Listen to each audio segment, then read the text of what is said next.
Good afternoon. This is Mette, and today we are having the ETEC 570 class, and I'm sending greetings from about 33,000 feet above. I'd like to share with you a few thoughts on artificial intelligence and whether it's going to be divine or doom for us as we know it. It is a very interesting topic. And of course, the big fear is that AI is going to kill basically motivation, that it won't allow us the learning opportunities, that it will contribute to a great deal of misinformation, and that it will make us overall less motivated and less creative in the way that we perform our tasks and we innovate for the future. On the good side, it's also thought to be able to provide a great deal of creativity and development and collaboration, and maybe help people overcome that writer's block that they have been exposed to in the past by ways of using AI. So we'll explore a few concepts together, going back to robotics, VR, AR, and of course talk about both predictive and generative AI. We'll discuss a little bit about a few of the things that are being said as part of research currently, as well as current opinion, and then, of course, make the ultimate decision on whether we think it's going to be divine or doom to continue developing with AI the way we currently have. Now, going all the way back, we are actually talking more than 100 years back in time, as many of these fantastic grandfathers and grandmothers of innovations for XR came about. But really, where most of the development has happened is, of course, in the span of less than 75 years. Now, robots started out in the 1950s and were really programmable machines that were conducting or completing tasks, and they have been developing elaborately over the past 75 years and have become much more accurate, much more improved, and quite enhanced in the sense that they've also become smaller, quicker, faster, and cheaper, allowing also for more mobile application of robotics. Whereas in the original days, robots were very large and were heavy to deal with, not to mention also extremely expensive. And for that reason, they were really limited for use to a very exclusive small amount of people and industries. Looking at virtual reality, we're talking here the use of computers to simulate 3D images and environments. And to have an immersive experience with VR, of course, you need a headset. The first of these headsets was developed in the 1960s by Mr. Ivan Sutherland, and that was a big old thing called Sword of Damocles that was connected to a computer. Since then, these headsets have become quite more sophisticated. You're now having the Oculus Quest as the one you're seeing down below here. And we've had the opportunity not only to use virtual reality for immersive gaming opportunities, but even use them in terms of medical handling of challenges such as mental health, where you're able now to help students and also patients that have anxiety, to put them in a safe environment to deal with PTSD, because you have this simulated safe setting. So as virtual reality has expanded, you now, of course, as part of XR, extended reality, we also have the augmented reality. And this was a term that was coined in the 1990s by a Boeing researcher, was further developed by the US Air Force, and had its first real commercial application in 2008 by ways of BMW, basically doing product demonstrations.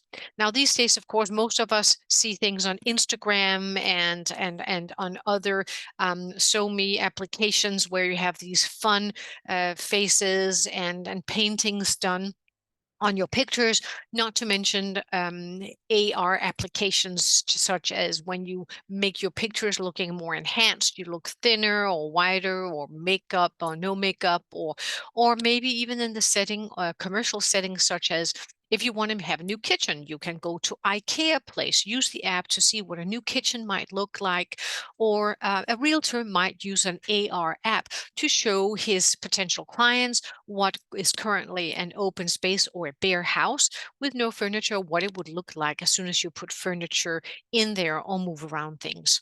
So there are many uses for augmented reality, many of them for entertainment, but certainly many of them as well can be used in the context of commerce. So some of these applications I want to share with you because as an educator, I think it's important. I was about to say to entertain, but educate in a real life and very interesting way. And there are a great deal of applications that can be used in terms of enhancing education, such as, for instance, Google Expeditions, which certainly lower your traveling cost and allows you still to explore Mount Everest and some great museums. You've got the BBC and their immersive Second World War Berlin Blitz that was done in 360 degrees. You've got the Skyview app where you can look and basically have overlays of the night sky in an AR application.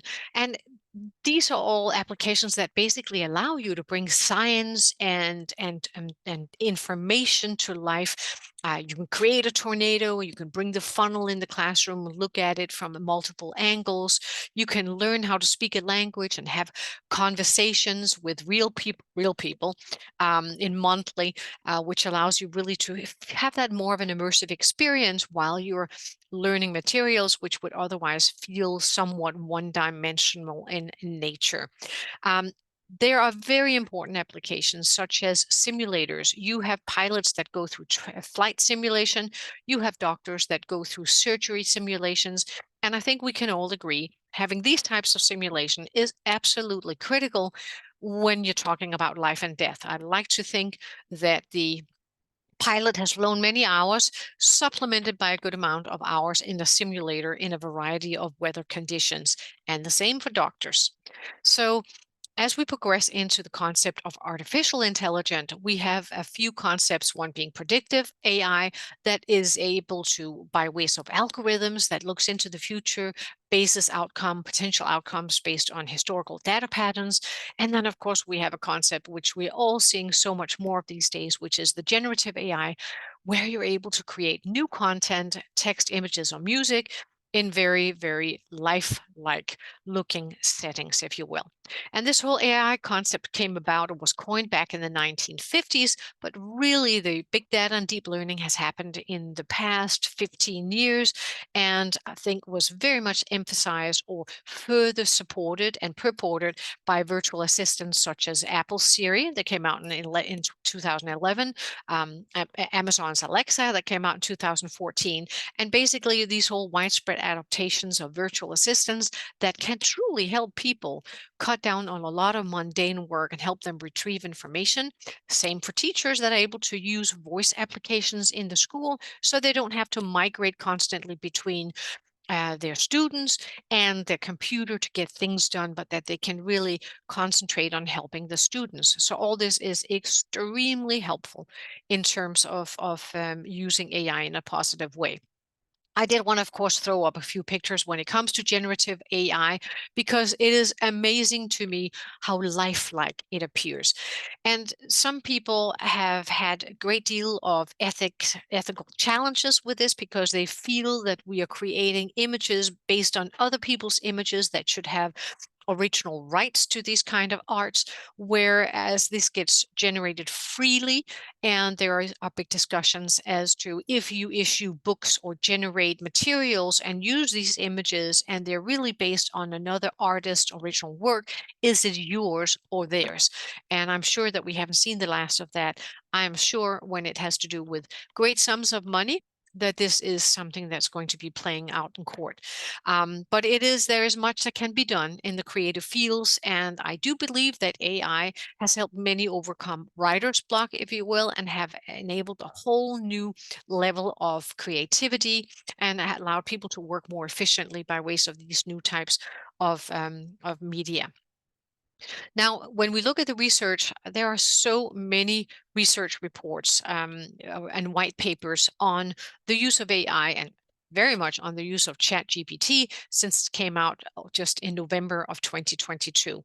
Um, some recent reports have literally looked at millions of tweets from millions of users, and they all sort of conclude in very general terms that, of course, ChatGPT is a very educational and transformational digital tool, but that we need to have 5G technology to be able to really use the speed and have a reliable way of using these tools in an optimized way.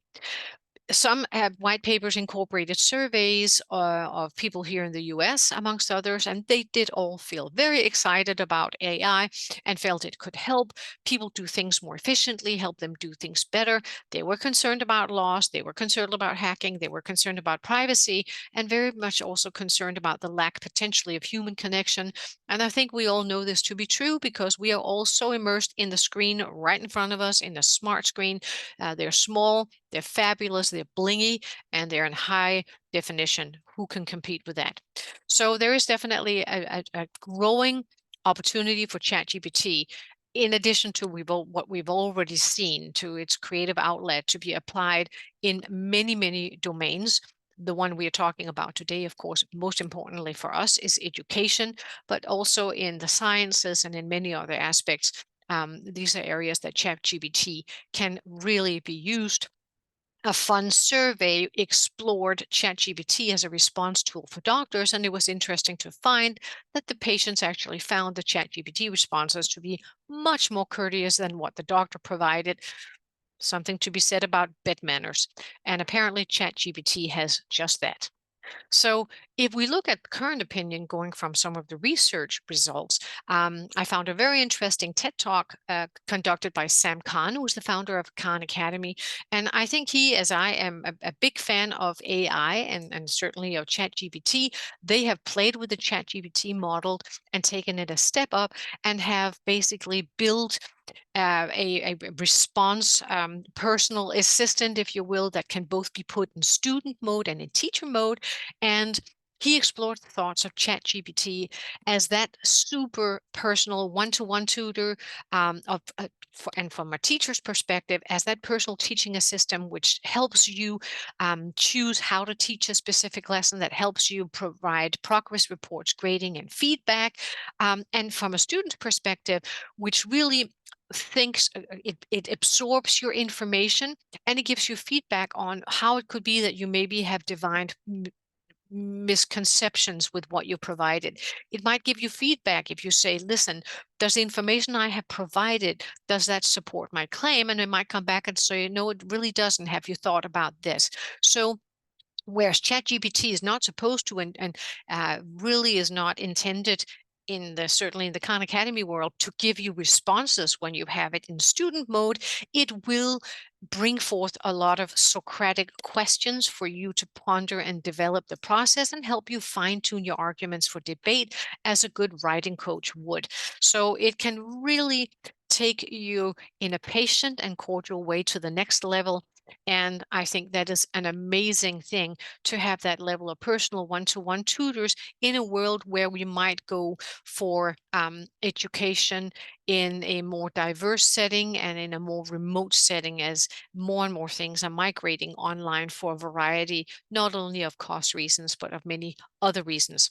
And to ponder why ChatGPT can reduce and how it can reduce the teacher workload, I think it's important to say that studies found that teachers are using more than 38% of their time creating content, writing feedback, and this is where ChatGPT and where generative AI could help streamline some of that communication on the more mundane tasks, allowing the instructors to really focus on what they should, providing that human connection and experienced feedback to the students so that it allows you the space for the deep thoughts that we find ourselves many times today lacking in a big way because we end up doing all these administrative duties. So no doubt the general consensus is, and I support that, is that AI can be developed for much more good, but it still has to be paired with some ethics consideration to make sure that it's done the right way. So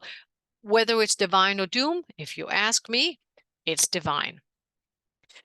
A lot of papers are out there, and I thank you very much for taking time to listen to my presentation today. I can't wait to hear yours. I'm sure there's going to be a great deal on extended reality and the basics of what we're going for, what we're going towards in a very interesting future with these tools. Thank you.